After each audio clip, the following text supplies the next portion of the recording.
All right, YouTube, gather around because today we're turning a simple fish dish into a downright masterpiece. Look at that.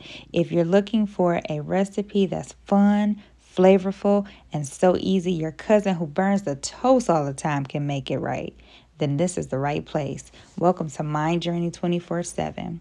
We're diving into this marinated red snapper that's packed with bold flavor and flaky perfection. So if you're ready to learn how to make your kitchen smell like a five-star seafood joint, hit the like button, subscribe, and let's get into it. All right, now we're starting off our amazing marinade. We're putting in a small bowl 3 tablespoons of EVOO, and for the fancy people, it's extra virgin olive oil. Next, we have a tablespoon of all of our seasonings. So first, onion powder, next garlic powder, and then we're going to go in with our smoked paprika.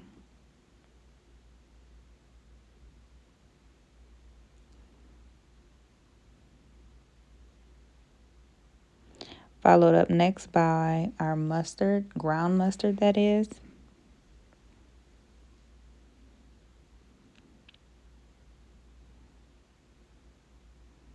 I'm using the tablespoon for our rosemary, but I'm not quite filling it. I'm using probably about half of it. But for my parsley, we're definitely going to use the whole tablespoon.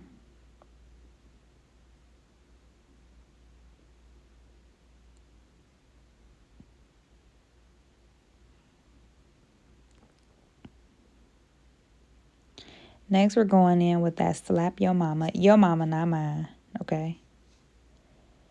I love Cajun, but not too much, okay? Next, we're going in with our honey. Gotta have the honey, gotta have the sweet. So we're gonna use about 2 tablespoons of the honey. Make sure you get all of that honey, okay? Make sure you let that measuring cup sit as long as you need to, okay? Just like you do when you run out of dishwashing liquid and it's the last little drops inside the bottle when you put that thing upside down and let it just sit, okay? We're going to get all of that up out of there.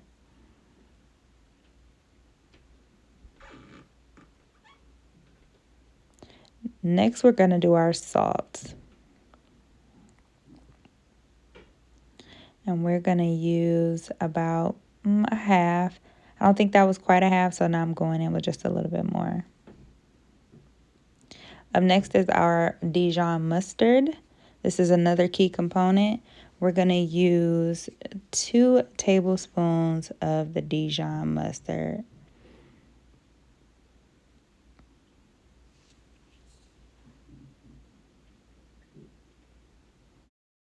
All right, now let's mix this thing right on up. Make sure you get everything mixed really well, just like you would cake batter.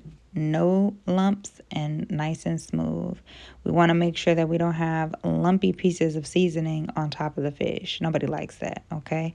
So mix it well, and if you need to add a little EVOO added in, like I did, go ahead and feel free to do so. You just want to make sure that that texture of that sauce is nice and smooth and able to glide across that fish.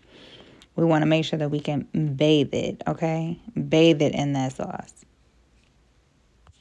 All right, now that that's done, it's time to put that sauce to work. But before I do, I have to take this pre-cut, pre-washed snapper, and we have to remove the excess water. And we're doing this because we don't want that water to prevent the snapper from being able to absorb all of those flavors that we just put together. So we want to take our time. Now we're going in with our sauce, and we're going to put that sauce from the top to the bottom, okay? Just like that young teenage girl that just got her first bottle of perfume, okay? And she's starting off at the top of her head and spraying to the bottom of her feet because she want to make sure everybody smell her in this perfume, okay? You know exactly what I'm talking about, the ones that walk past, honey, and they absolutely make you choke, okay? Instantly. They walk away and you can still smell them when they leave, okay? That's exactly how you want it to be when this fish hits this pot, you want the smell of that fish to absolutely take over the house. You want everybody upstairs, downstairs, in the basement, shoot outside. You want them to say, what is she cooking in there? Or what is he cooking in there? Shoot. Or what are they cooking in there? Okay. Now, don't be shy with this sauce, okay? If you get a little low, it's okay, because you can just make another batch, okay? It's going to be okay. But make sure you get that sauce over every piece. And then once we get every piece covered from top to bottom, then we're going to go ahead and we're going to marinate this baby and let it sit for about 30 minutes. We're just going to take it and we're going to cover it with a little press and seal. And as you can see, I left some marinade inside of our container, and that's because we're going to use that a little later as we cook the fish. We're going to put that in the pan. While that's marinating, it's the perfect time for you to like the video and subscribe so you never miss out on any of the amazing things that are happening on this channel. Now back to our masterpiece. In a heated skillet, I'm pouring in EVOO. Then I'll be placing that snapper in skin down. I prefer to leave the skin on to preserve the moisture of the fish and to prevent overcooking. Make sure to give the pieces a little room. This was not the best pan, I'm just going to be honest, but hey, we work with what we got, all right? And that's just plain and simple. So it's okay if yours is sticking just a little bit like mine. Just take your time, okay?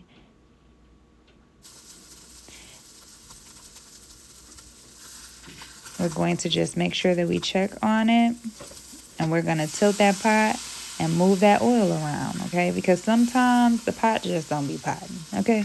It just don't. Believe me, when you plate this, nobody, okay, will be able to tell what type of pot you were working with. And you won't even remember how much that pot was absolutely getting on your nerves, just like this one, honey, was getting on mine. But it's okay. We're going to work with it. I'm adding in a little bit of my extra sauce to the back side of that fish. And this is just to make sure that that flavor gets everywhere. So we're just going to check it. Like I said, you have to, when you have a pot that is not necessarily cooperating the way that you would like for it to, you just have to pay close attention. That's all. Move things around and constantly check them. Of course, I would prefer not to disturb the fish while it's cooking, but in this case, we have to do what we got to do. And I'm moving that part around and adjusting it because I could tell that some of my fish pieces are actually cooking faster on other sides. So move it. If that's what you got to do, that's what you got to do. We're also going to add a little bit of sauce onto the actual side of the pot. And I chose that side because that's the side that doesn't seem to be cooking as fast, so it doesn't burn. And then I just tilted that pan to get that oil on that side.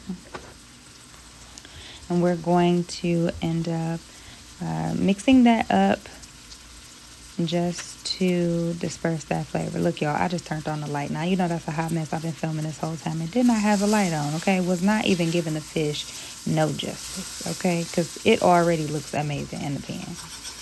There we go. Mixing up that sauce. And then that's not it. Now, I know somebody probably like, why you just don't add some more oil?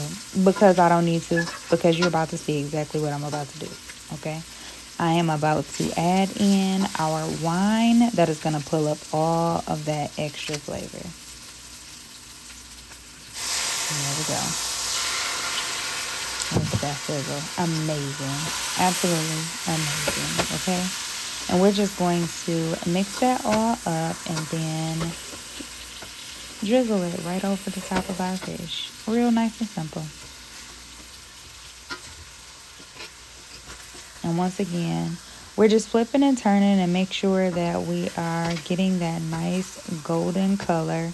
And it doesn't take very long, you guys. It's probably about 3.5 minutes, 4 minutes on each side, depending on your stove. Of course, you know, everybody's stove is a little different. So once that's done, we are going to take it and just plate it up. I'm taking my time to carefully choose the pieces that I'm removing from the pan because, as I said earlier, the heat distribution was not equal throughout this cooking process. So I'm just making sure that each piece is, you know, fully done before removing it from the pan.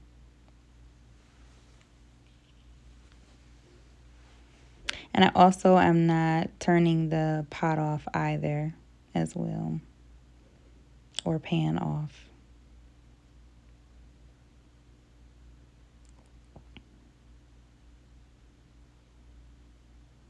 And that's it.